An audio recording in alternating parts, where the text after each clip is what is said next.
We've talked about the agreement. Now, it's not just the agreement. There is what's called an operations manual. And the operations manual deals with everything, as its name suggests, which relates to the operation of your franchise. It contains all of the franchisor's know-how, everything he knows that he's going to let you use in order to have a successful business will be in that manual. So it's really, really important to know that that manual contains all of the stuff that you are expecting. Now, in the old days, franchisors said, hey, look, this contains my know-how, and so I'm certainly not going to let you have the manual before you sign the franchise agreement. Things have changed, and I think it's a very good thing that things have changed. Increasingly, franchisors are saying to prospective franchisees, well, I'm not going to allow you to take the manual away before you've signed the agreement, but you can come to our office and look at the manual to make sure it contains all of the information that you are expecting. And you can tell an awful lot about the franchise by looking at the manual. Is it a really detailed, well-presented, well-documented, thought-through manual? If it isn't, you need to think long and hard about that franchise. Now, the manual is a living document. It will be or should be updated by the franchisor throughout the period of the franchise. And that's a good thing because businesses change, the marketplace change.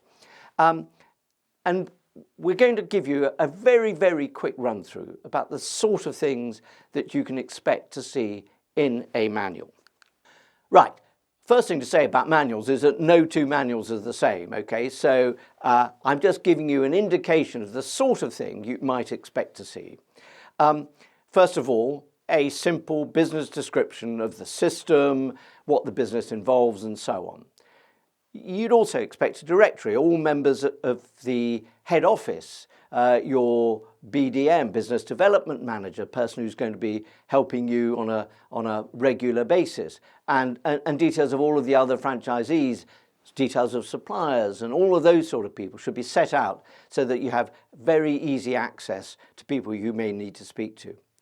The manual will set out your operating obligations and will set out the franchisor's operating obligations. If equipment is important, it will set out where you buy equipment, how you service equipment, how it's cleaned, what happens if it goes wrong.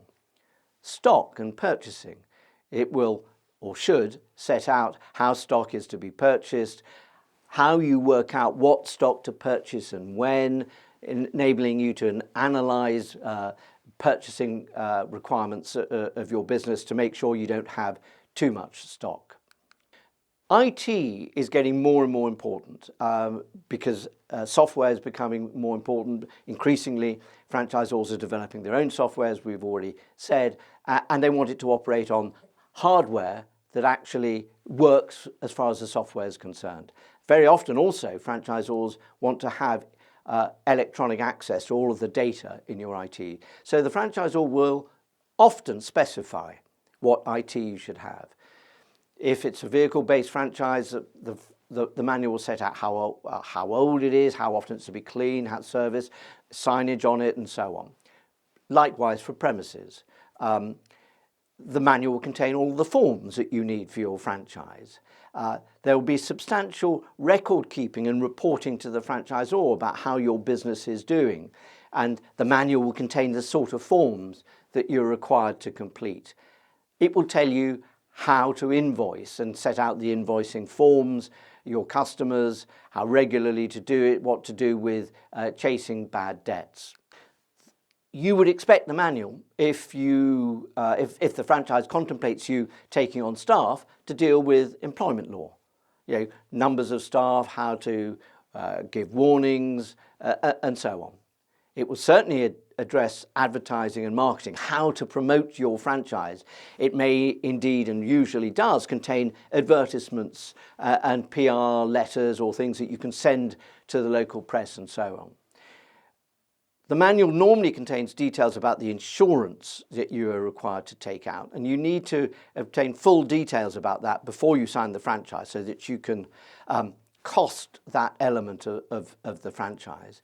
And lastly, it will deal with legal issues that are likely to affect your business. The franchisor ought to know what those legal issues are and give you some basic guidance in the manual. Now, this was not part of the journey, but we are going to discuss disputes. Disputes are by no means inevitable. Disputes in franchising are mercifully rare, but they do arise because, just imagine this, a franchisor has 100 franchisees, all of whom have entered into 5-year franchise agreements, and the franchise agreements are 40, 50, 60 pages long. Now, that is a sort of recipe for a potential legal dispute. So you can understand why disputes arise.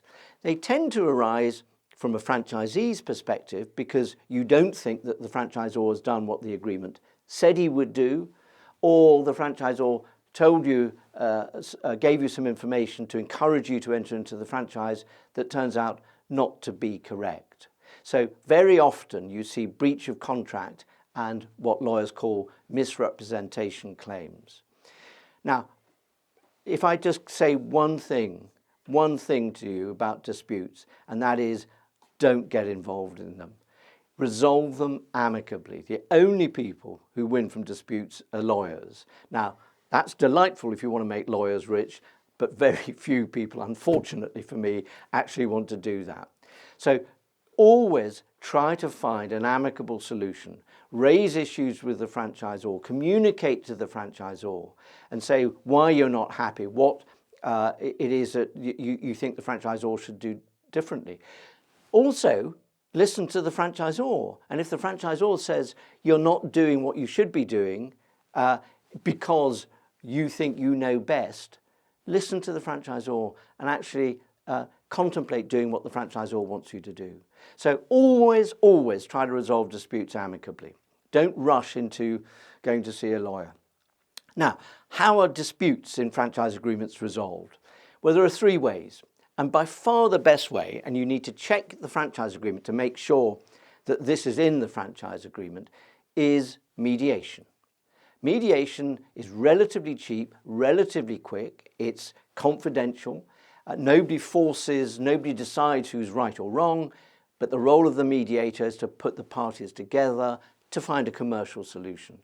That's a really good way to resolve franchise disputes. So check the franchise agreement to make sure that there is a mediation provision.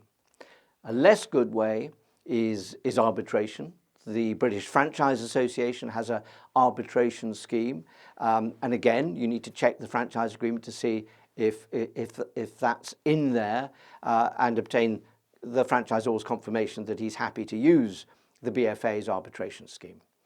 The least good way is litigation. Litigation is mind-blowingly expensive. You have no idea how expensive it is. And of course, bear in mind that franchisors really don't want to lose litigation. They use expensive lawyers. And if you lose the litigation, not only will you have to pay your own lawyer's fees, but you may also have to pay the franchisor's lawyer's fees. There are conditional fee arrangements and after the event, legal liability insurance that's available sometimes, but not always. Secondly, litigation, the result of litigation is uncertain. Lawyers always say to their clients, look, even if you have a case you absolutely can't lose, you will only win in 70% of occasions. Now, that means, if you flip it, that 3 times out of 10, you've got a case you can't lose, you lose. So it's a really uncertain process. And lastly, the stress is just extraordinary. So the one message about disputes is do everything you can to make sure that you don't get to a situation where it gets litigious and you need to go and see a lawyer.